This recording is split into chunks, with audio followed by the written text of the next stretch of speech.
10 फरवरी की सुबह करीब 9 बजे कश्मीरी गेट इलाके में जिस निकी यादव की कार में बेरहमी से हत्या की गई थी, वो वारदात सिर्फ साहिल गहलोत ने अंजाम नहीं दी थी। इसका पूरा प्लॉट, पूरी साजिश बारीकी से बुनी गई थी। कई लोग इस साजिश में शामिल थे।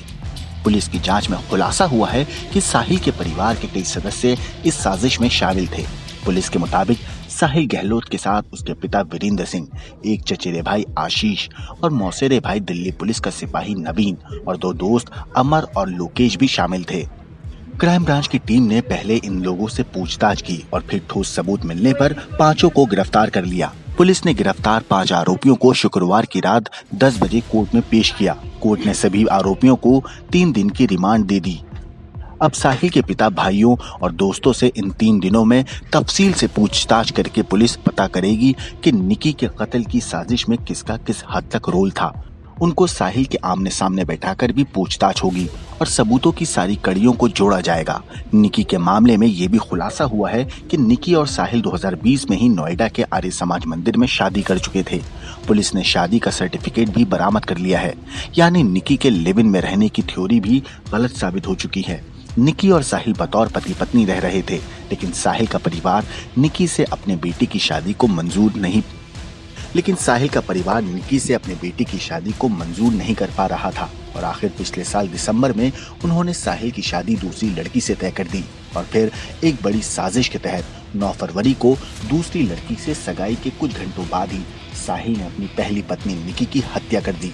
निकी के पिता का भी कहना है कि हो ना हो साहिल का परिवार भी इस साजिश में शामिल हो सकता है।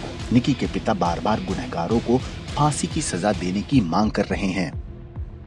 हालांकि निकी के पिता का कहना है कि उनको दोनों की शादी के बारे में पता नहीं था। पुलिस बारीकी से केस की जांच करके सबूतों की कड़ियों को जोड़ रही है। पुलिस एक बार फिर साहिल गहलोत को उसी खाओ पियो ढाबे में ले गई जहां के फ्रिज में उसने निकी की लाश को छिपाया था।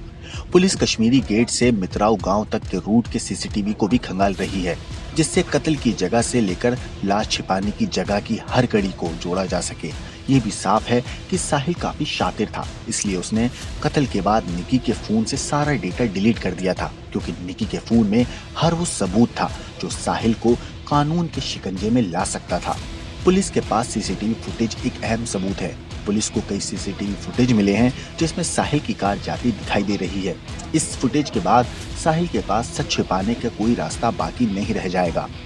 पुलिस ने आर्य समाज मंदिर के उस पुजारी से भी पूछताछ की जहां निकी की शादी हुई थी। निकी के गांव झज्जर के गांव खेड़ी की गलियों में सन्नाटा है। गांव की बेटी की जिस तरह से हत्या की गई उससे हर कोई सहमा है। परिजन साहिल के लिए मौत की सजा की मांग कर रहे हैं। निकी यादव मामला प्यार में धोखे और भरोसे के कत्ल की भी कहानी है, लेकिन शायद ऐसा करने वाले ये भूल गए कि कानून के हाथ लंबे होते हैं। ब्यूरो रिपोर्ट, क्राइम तक।